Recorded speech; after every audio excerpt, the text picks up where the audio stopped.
Well, welcome to another tech tip by Doug's X5. But before we get going with this tech tip, I'd like to tell you how much I appreciate all the subscribers subscribing to the channel. We've just broke 32,000. To all of you that have come up to me in the dunes and said, hey, thank you for what you do. Really appreciate your videos, whether it's on the tech side or the entertainment side. That is the motivation that keeps me going. So I appreciate each and every one of you.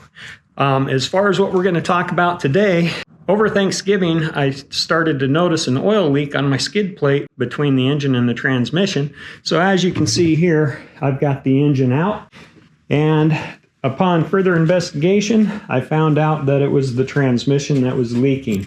I've since cleaned up all the oil, but if you have an S4D transmission or even an S4S, I'd like to show you how easy it is to change pinion shaft seal.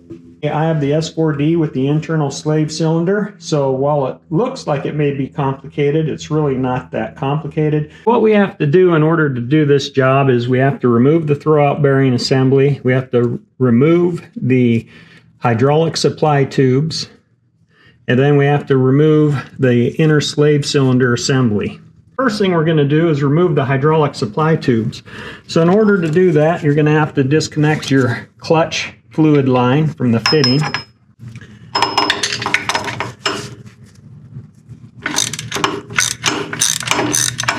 And then all we're going to do is spin those out. Now they are installed with red Loctite to keep them from leaking. Once you break that free, just spin those out. All right, and those are out. You want to make sure we have a clean place to set those down. Next, we're going to pull off the throwout bearing. Just pull that straight out. Get that assembly off. Then we're going to remove the inner slave cylinder assembly.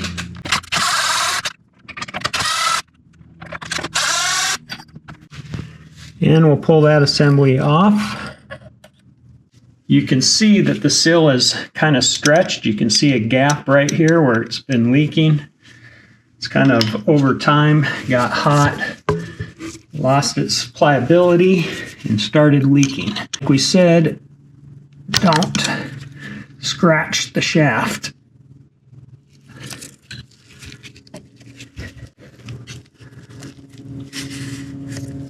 Now what we'll do is clean that all up with brake cleaner, and then we'll install the new seal. So what I found out from Bill at Arizona Transaxle is that there are two different styles of shafts that could have been installed in your S4 transmission.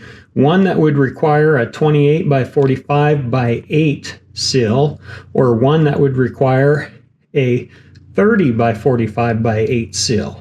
So you're going to want to make sure that you have the right seal for your application. In my case, mine takes the 28 by 45 by 8. I'm going to take a little bit of oil. I'm going to lightly coat the inside of the seal so it slips on the shaft a little easier. Step 2, I'm going to take some Silabond, and on the different finger from what I did the oil, I'm going to just take a little bit and I'm going to put it on the outside of the seal, and that is to help slide the seal in plus seal off any scratches that may have happened in the housing.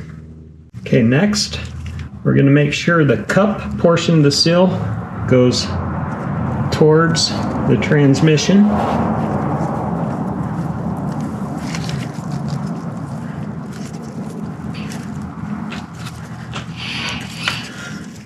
Okay, and then what I am using is a vacuum hose extension, which is about the same diameter of the seal, to push and tap it in place.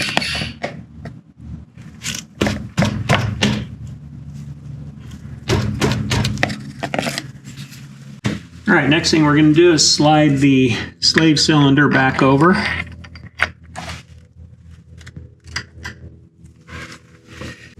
And I'm going to put a little bit of Silabond on here.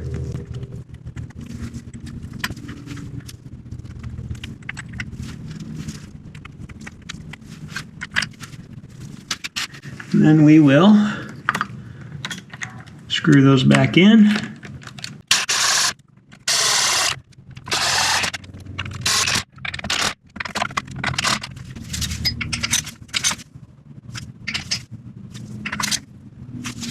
Now I decided since I have it out, I'm going to replace the throwout bearing. Okay, we're going to try to get this throwout bearing off of this. So I got this little bushing that kind of lines up with it. We're going to put it in a vise here.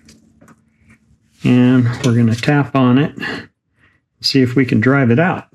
I think this socket might be a little too big. We will. So I have another one. Just put it like so. Should we put it like so?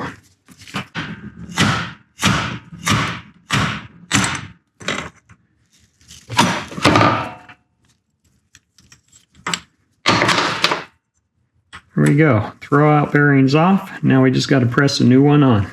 Okay, now remember when installing the throwout bearing, the flat surface goes towards the clutch. Now obviously it's best if you can use a bearing driver. I don't have one this size, so I'm going to use a socket.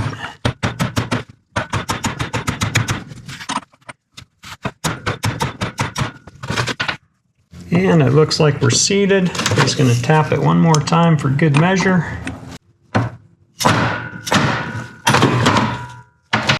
You always want to tap the internal surface of the throwout bearing, not the outer surface, or you'll damage the bearings. So another thing we have to do is replace the O-rings in the slave cylinder. So this is the O-ring kit I got. So here's one. And then the other one. There we go. And so we're going to want to lube these. I have a little bottle brake fluid here. I'm going to dip my finger in.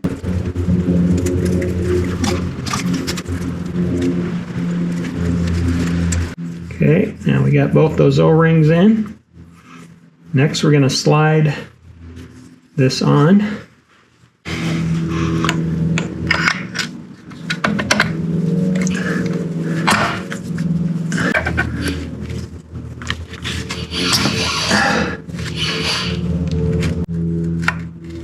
Okay, that's in. All right, I put some Loctite on these, and we're going to put the hydraulic transfer tubes in.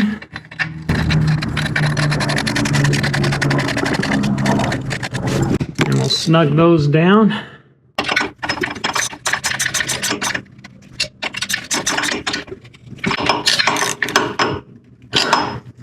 Then we'll hook our hydraulic line back up and you'll be done. All right, we got the hydraulic line all hooked back up.